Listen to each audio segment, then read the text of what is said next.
hinirang, masayang nagdiriwang. Magalak tayo lahat, si Yesu Kristo'y nabuhay, nanay sa kamatayan. Hallelujah, hallelujah.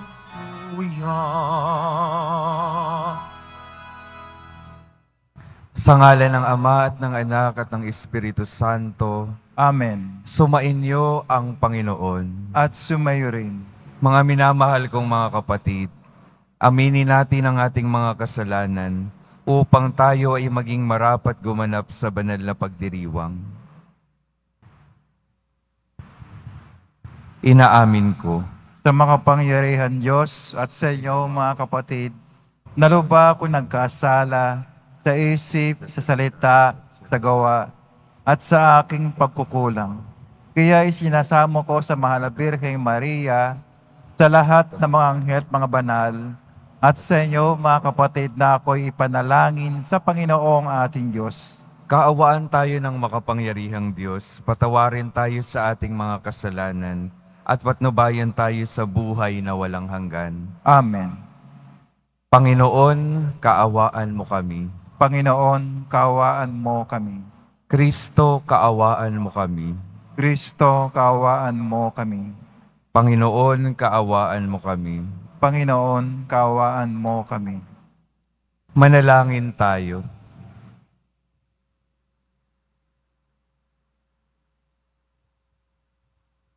Ama naming makapangyarihan, ginawa mong maging iyong katuwang ang sambayanan mo sa pagganap sa kaligtasan. Ipagkaloob mong lagi naming ikagalak ang muling pagkabuhay ng giliw mong anak na namamagitan kasama ng Espiritu Santo magpasawalang hanggan. Amen. Magsipo muna ang lahat.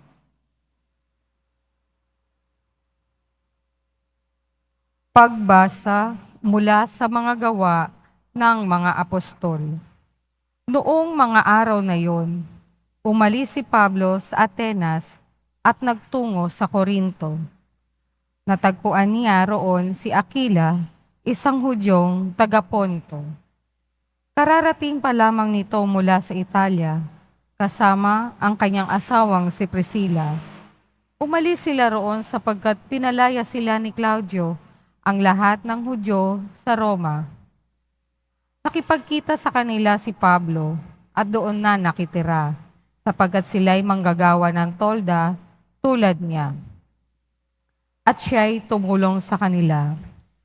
Tuwing araw ng pamamahinga, nakikipagpaliwanagan siya sa sinagoga at sinikap niyang mahikayat sa pananampalataya ang lahat ng mga Hudyo at Grego. Nang dumating sina Silas at Timoteo mula Macedonia, inukol na ni Pablo ang buo niyang panahon sa pangangaral at pagpatotoo sa mga Hudyo na si Jesus ang Kristo. Nang siya'y salungatin nila at laitin, pinagpag niya ang alikabok sa kanyang damit bilang babala sa kanila. Sinabi niya, "Kasalanan ninyo kung kayo'y mapahamak. Hindi ko nasagutin iyon. Mula ngayon, tutungo ako sa mga hentil." Kaya't umalis siya roon at tumira sa bahay ng isang nagangalang Tisyo Justo, isang taong may takot sa Diyos. Karatig na sinagoga ang kanyang bahay. Si Crispo, na tagapamahala ng sinagoga, at ang kanyang sambayanan ay sumampalataya sa Panginoon. Sumampalataya rin naman at nagpabinyag ang mga rami sa mga taga-Korintong nakikinig kay Pablo. Ang salita ng Diyos. Salamat sa Diyos. Panginoong nagliligtas sa tanang bansay na hayag. Panginoong nagliligtas sa tanang bansay na hayag. Umawit ng bagong awit at sa poon ay ialay, pagkat yaong ginawa niya ay kahangahangang tunay.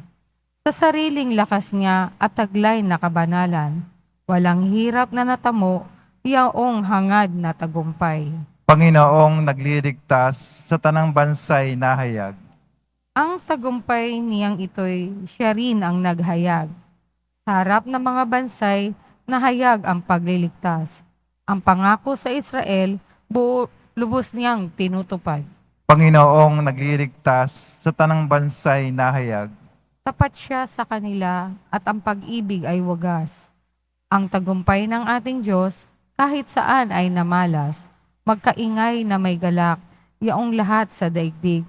Ang puon ay buong galak na purihin sa pag-awit. Panginoong nagliligtas sa tanang bansay nahayag.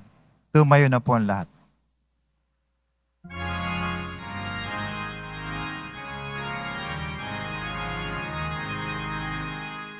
Hallelujah, Hallelujah,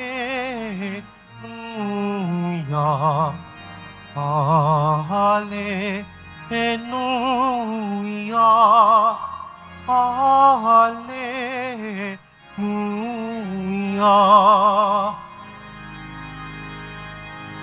Kayo'y di ko inunila, babalik ako talaga, magdudulot ng ligaya. Hallelujah, Hallelujah, Hallelujah, Hallelujah.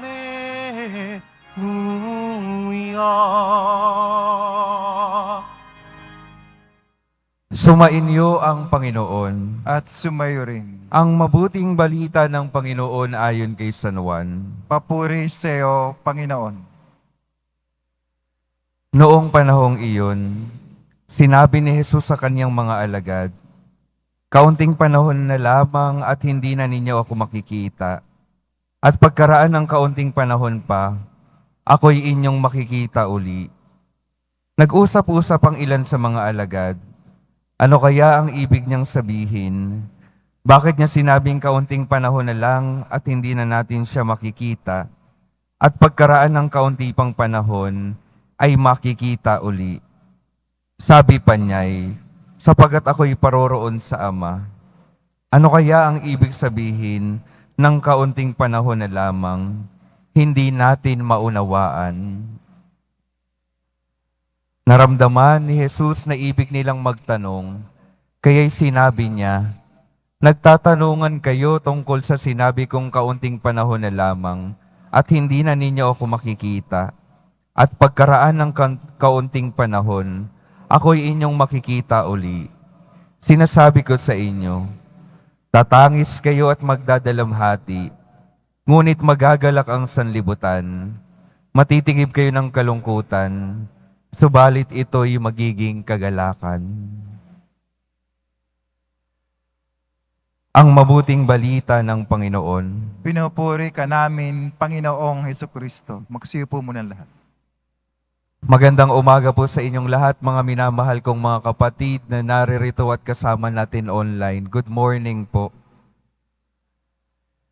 Makingitian naman po yung mga taong malapit sa inyo. Pakisabi, magandang buhay. Para i-check nyo na rin po kung gising pa. Sa atin pong ebanghelyo ngayon at itong mga nakarang araw, isa po sa napakahalagang pinapaalala ng Panginoon na tayo ay kapag nananampalataya at sumusunod sa Kanya, hindi naman ibig sabihin nun ay magiging madali na ang lahat. Sa katotohanan, tinutulungan ng Panginoon na ihanda yung Kanyang mga alagad sa mga daranasin nilang kalungkutan, hinagpis at paghihirap habang sila ay patuloy na sumusunod sa Kanya. Pero anong sinasabi ng Panginoon, lalo na sa ating ebanghelyo? Na kapag ang mga alagad ay nanatiling tapat, oo, makakaranas ng kalungkutan at paghihirap, pero ang mga kalungkutan at paghihirap ay hindi magtatapos doon. Ang taong tapat sa ating Panginoon, ang buhay palagi magtatapos sa kagalakan. Dahil ang mga taong tapat sa Diyos, mananatili sa Diyos at hindi pababayaan ng Diyos, lalo na sa pinakamahihirap at dulo ng kanilang mga buhay. Kaya doon kumukuha ng pag-asa ang mga alagad, doon kumukuha ng mga pag-asa ang mga banal ng ating Panginoon na nakakaranas ng maraming paghihirap sa kanilang mga buhay. At ito rin po yung imbitasyon sa atin na tayo ay kumapit sa ating pananampalataya, sa ating Panginoon, sa kabila ng mga paghihirap. Sa atin pong ebanghelyo, napakinggan din po natin na sa simula, parang nagtatanong yung mga alagad, hindi nila maintindihan kung ano ba yung ibig sabihin ng Panginoon na kaunting panahon na lamang ay mawawala na siya sa kanilang piling at sa kaunting panahon pa ay makikita muli siya. Ano bang ibig sabihin nun? Yun yung tumatakbo sa mga isipan ng mga alagad at alam ito ng Panginoon. Kaya ano ba yung gustong ipaliwanag sa atin ng Panginoon na hindi rin naiintindihan ng mga alagad? Yung pangyayari pong kasing ito sa tagpo ng Ebanghelyo, ito ay bago yung kanyang pagsasapit ng paghihirap at kamatayan sa krus. Kaya kaunting panahon na lamang, totoo naman, kaunting panahon na lamang ay mawawala na sa piling na lang Panginoon dahil siya ay sasapit ng kanyang kamatayan. Pero sa kaunting panahon pa, siya ay makikitang muli dahil siya ay mabubuhay na muli para mas samahan pa ang mga alagad, ang bawat isa sa atin, sa ating mga buhay. Kung titingnan po natin, yung pagkamatay, pagkawala ng Panginoon, hindi naman talaga ito pagkawala sa kanilang piling. May patuloy na ginagawa ang Panginoon para yung buhay ng bawat isa sa atin ay mapaganda. Patuloy siyang may ginagawa para tayo ay magkaroon ng mas magandang buhay, ang buhay na walang hanggan. Gusto kong dalhin yung ating pagninilay sa isang paghahalintulad. Nung bata po ako, yung aking tatay ay linggo-linggo ay umaalis, bumabiyahe po dahil sa kanyang trabaho. Kapag siya ay nawawala, syempre kaming mga anak niya ay namimiss namin siya. Pero yung kanyang pagkawala, anong ginagawa niya? Siya ay naghahanap buhay para bigyan kami ng mas magandang buhay. May dahilan yung paglisan para sa ikabubuti ng buhay namin. At kapag balik niya, sa panahon na siya ay bumabalik, ay maligayang maligaya kami. Dahil nakikitang muli namin siya. Sa panahon na siya ay wala, na para bang wala sa aming piling, may ginagawa pa rin siya para sa amin. At kapag kasama na namin siya, sa kanyang mahabang panahon na pagkawala, ay maligaya kami dahil alam namin na yung kanyang ginagawa ay para sa amin din. At sa ating Panginoon, ganon din po yung paghahalintulad ng kanyang pagkawala. Mayroon siyang patuloy na ginagawa. Kahit na para sa atin kung minsan ay hindi natin siya kasama sa ating tabi. Pero magtiwala at maniwala po tayo na yung ating Panginoon patuloy na kumikilos sa ating mga buhay upang tayo ay itaguyod, upang tayo ay tulungan, at upang tayo ay magkaroon ng mas magandang buhay na nagagabay sa atin patungo sa buhay na walang hanggan. Sa karanasan din po ng mga banal, meron din pong mga banal katulad ni Mother Teresa na naranasan yung parabang pagkawala ng presensya ng Panginoon sa kanyang buhay. At kung minsan talagang hinahayaan ito ng Panginoon, para saan? Para mas lumago tayo sa pagnanais na makasama siya. At ganoon po yung ginawa ng ating banal na sinabi ko na si Mother Teresa. Sa kanyang karanasan, mas nagbigay siya ng oras, mas naglingkod siya sa ating Panginoon. At sa dulo ng kanyang buhay, naranasan niya ang kagalakan ng presensya ng ating Panginoon.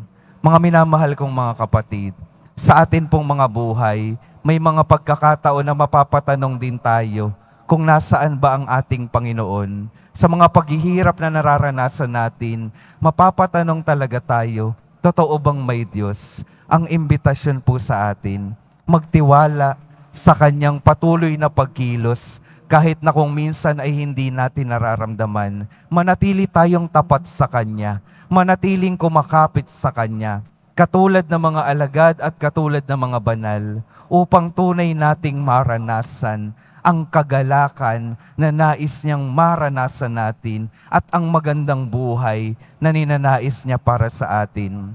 Sa katotohanan po mga minamahal kong mga kapatid, maraming mga deboto ang nagiging deboto dahil may mga panahon sa kanilang buhay na maraming paghihirap na dumating, maraming kasakitan na dumating, pero anong ginawa nila?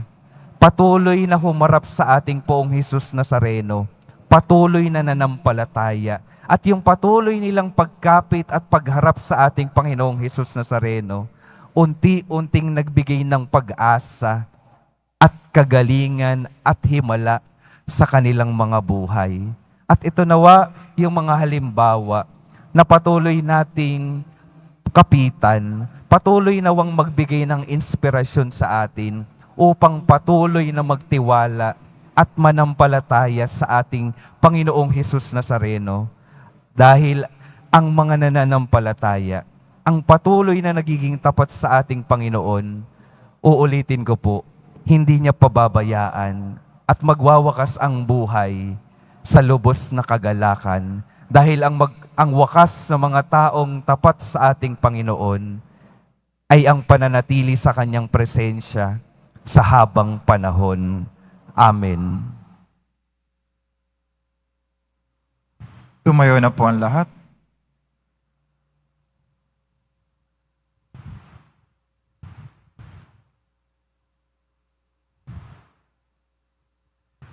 Minamahal kong mga kapatid, inihahandog sa atin ng Diyos ang Kanyang lakas sa mga panahon ng pangangailangan. Idalangin natin na lagi tayong umasa sa Kanya.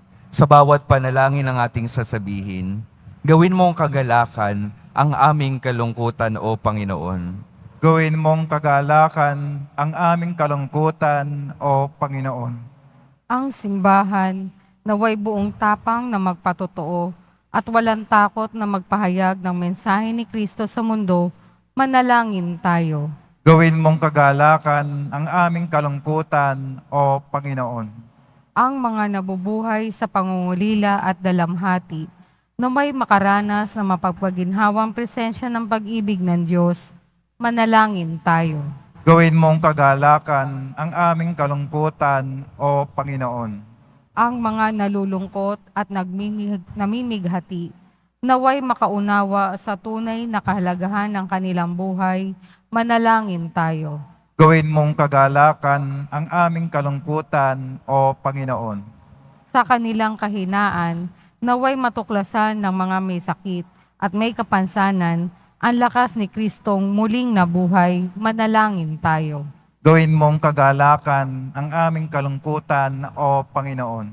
Ang mga yumao ng tapat sa Panginoon, naway makatagpo ang manunubos na nagpakasakit para sa kanila, manalangin tayo. Gawin mong kagalakan ang aming kalungkutan, O Panginoon.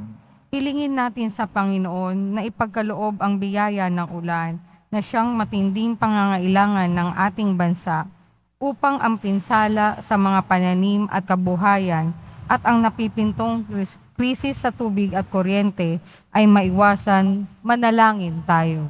Gawin mong kagalakan ang aming kalungkutan, O Panginoon. Ama naming puspos ng kabutihan at pag-ibig, tunghayan mo ng may habag ang iyong bayan dahil sa kanilang mga pagkukulang. Tulungan mo sila sa mga hinaharap nilang pagsubok at hayaan mong lukuban sila ng iyong pag-ibig. Hinihiling namin ito sa pamamagitan ni Kristo na aming Panginoon. Amen. Magsiupo muna lahat.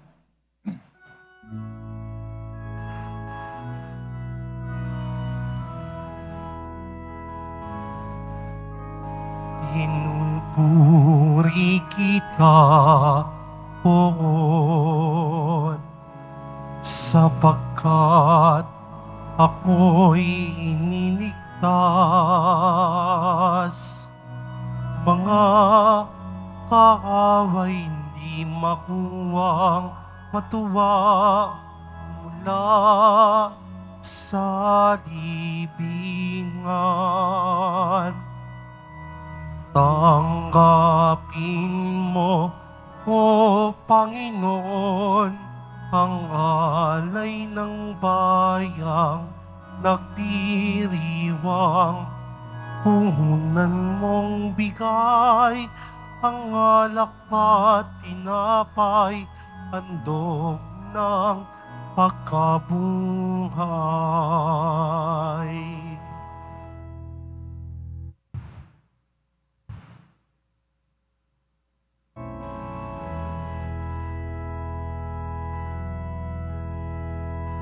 Tumayo na po ang lahat.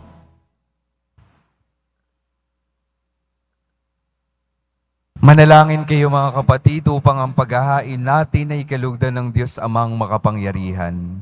Tanggapin nawa ng Panginoon itong paghahain sa iyong mga kamay, sa kapurihan at karangalan, sa ating kapakinabangan at sa buong sambayanang banal. Ama naming lumikha, pakyatin mo sa iyong piling sa kalangitan ang aming mga panalangin kalakip ng haing mga alay, upang ang mga pinapagindapat mong gawing dalisay ay maging marapat na makasalo sa piging ng iyong pagmamahal. Sa pamamagitan ni Hesukristo, kasama ng Espiritu Santo, magpasawalang hanggan. Amen. Sumainyo ang Panginoon. At sumayo rin. Itaas sa Diyos ang inyong puso at diwa. Itinaas na namin sa Panginoon. Pasalamatan natin ang Panginoong ating Diyos. Marapat na siya ay pasalamatan. Ama naming makapangyarihan, tunay ngang marapat na ikaw ay aming pasalamatan. Ngayong ipinagdiriwang ang paghahain ng Mesiyas, ang maamong tupa na tubumbos sa aming lahat.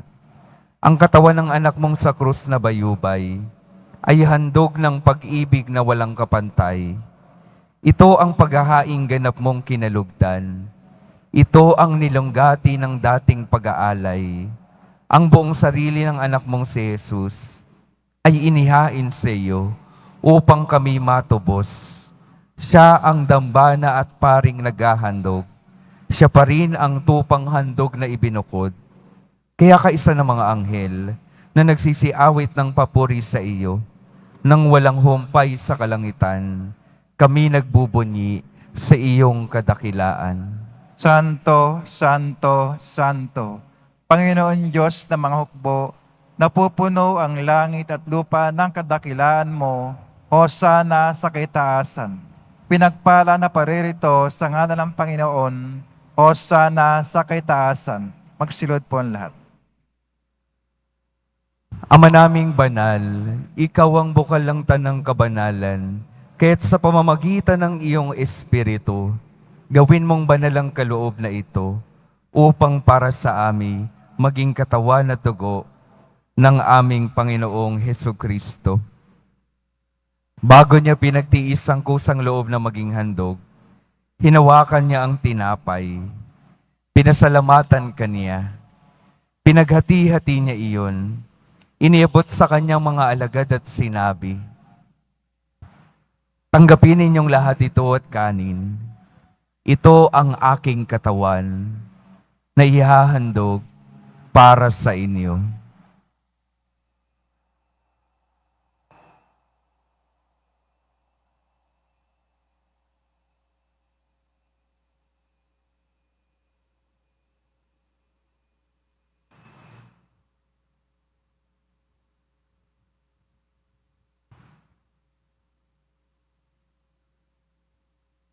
Gayon din naman nung matapos ang hapunan, hinawakan niya ang kalis, muli kanyang pinasalamatan. Iniabot niya ang kalis sa kanyang mga alagad at sinabi, "Tanggapin ninyong lahat ito at inumin. Ito ang kalis ng aking dugo, ng bago at walang hanggang tipan. Ang aking dugo na ibubuhos para sa inyo at para sa lahat, sa ikapagpapatawad ng mga kasalanan. Gawin ninyo ito sa pag-alala sa akin.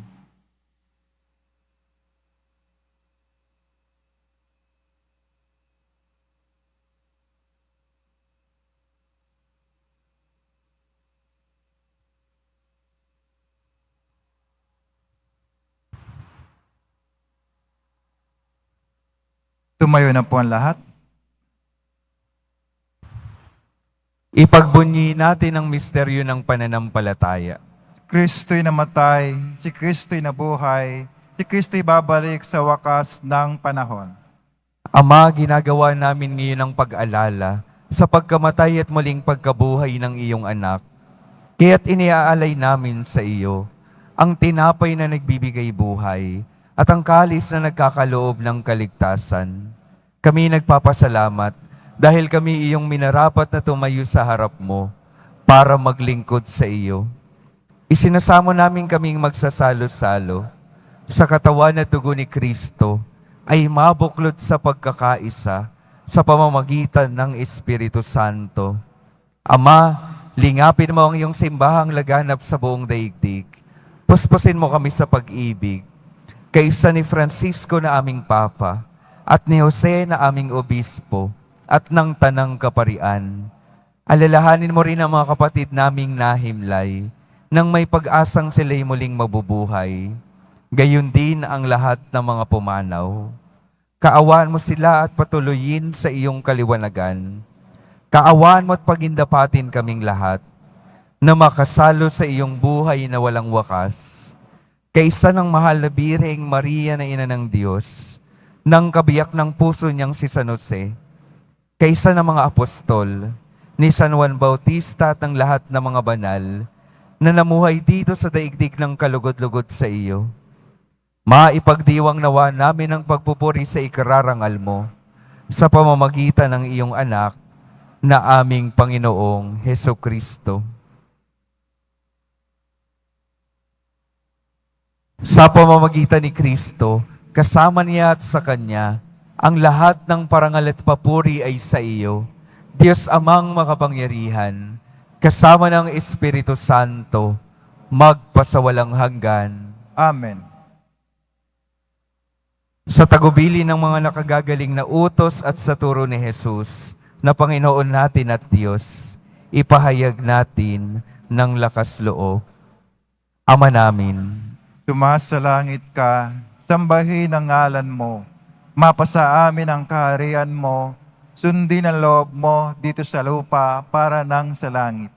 Bigyan mo kami ngayon ng aming kakanin sa araw-araw at patawarin mo kami sa aming mga sala para ng pagkapatawad namin sa nagkakasala sa amin at huwag mo kami pahintulot sa tukso at yadya mo kami sa lahat ng masama.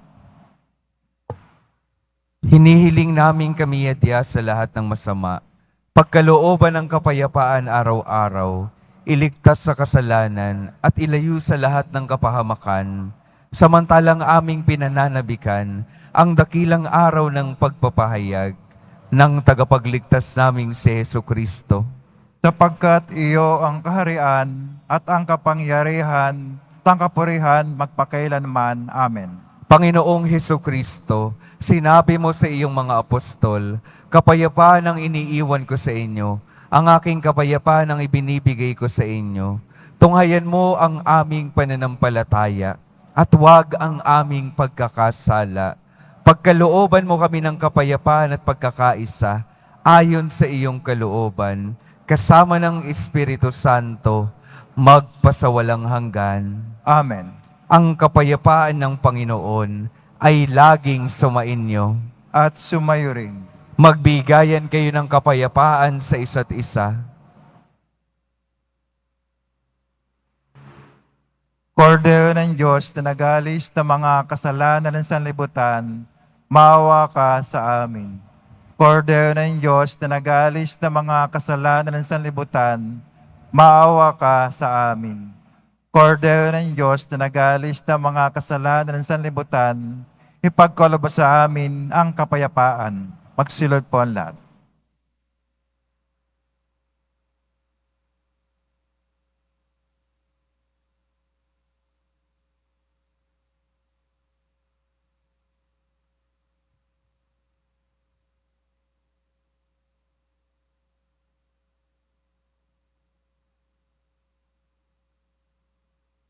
Ito ang kordero ng Diyos. Ito ang nag-aalis ng kasalanan ng sanlibutan. Mapalad ang mga inaaniyahan sa kanyang piging. Panginoon, hindi ako karapat-dapat na magpatuloy sa iyo, ngunit sa isang salita mo lamang ay gagaling na ako. Pagsanggalang nawa ko ng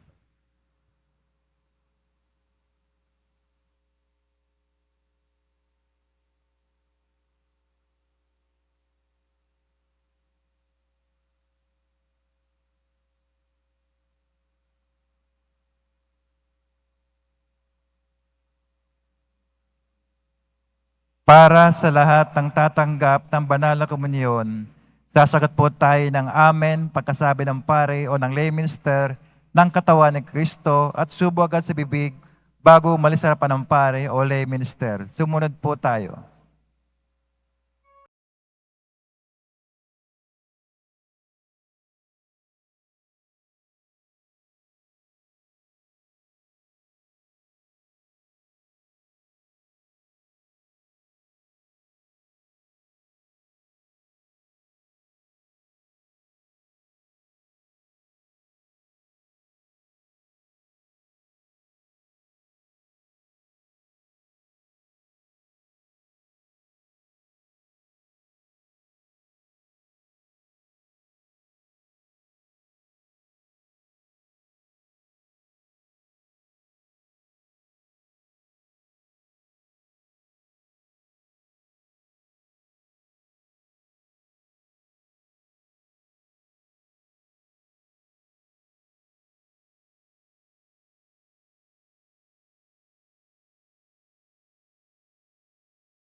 Tumayo na po ang lahat. Manalangin tayo. Ama naming mapagmahal, kaming pinapagsalo mo sa pagkabuhay ng iyong anak, ay papakinabangin mong lagi sa kanyang lakas, bilang bungang masagana ng dulot mong pagliligtas. Sa pamamagitan niya, kasama ng Espiritu Santo, magpasawalang hanggan. Amen. Mga minamahal kong mga kapatid, ang patuloy pong paalala sa atin, ang Diyos kailanman hindi magpapabaya at hindi tayo iiwanan. Patuloy siyang mananatili sa ating mga buhay upang maibigay sa atin ang pinakamagandang buhay na kanyang inihanda sa kalangitan. Ang paanyaya sa atin, kumapit ng buong pananampalataya at pagtitiwala sa Diyos na patuloy na kumakapit sa atin upang tunay tayong madala niya sa mas magandang buhay sa kalangitan. Sumainyo ang Panginoon. At sumayo rin. Mahal na poong Jesus Nazareno, inihayag mo sa pamamagitan ng krus ang walang maliw na pag-ibig ng Diyos sa sangkatauhan. Pakinggan mo ang kahilingan ng iyong angkan na nagsusumamo sa iyo. Makamtanawa nila ang iyong katugunan at tanggapin ang kasagutan na may utang na loob na tinatanaw. Basbasan din po ninyo ang mga daladala nilang mga imahen at dasalan. Sa pamamagitan ng bendisyon na ito, ay maalala nila ang mga pangako nila sa binyag na ikaw ay kanilang iibigin at paglilingkuran bilang Panginoon, magpasawalang hanggan. Amen. At pagpalain kayo ng makapangyarihang Diyos, Ama, Anak at Espiritu Santo. Amen. Humayo kayong mapayapa, taglay ang pag-ibig ng poong Jesus Nazareno. Salamat sa Diyos.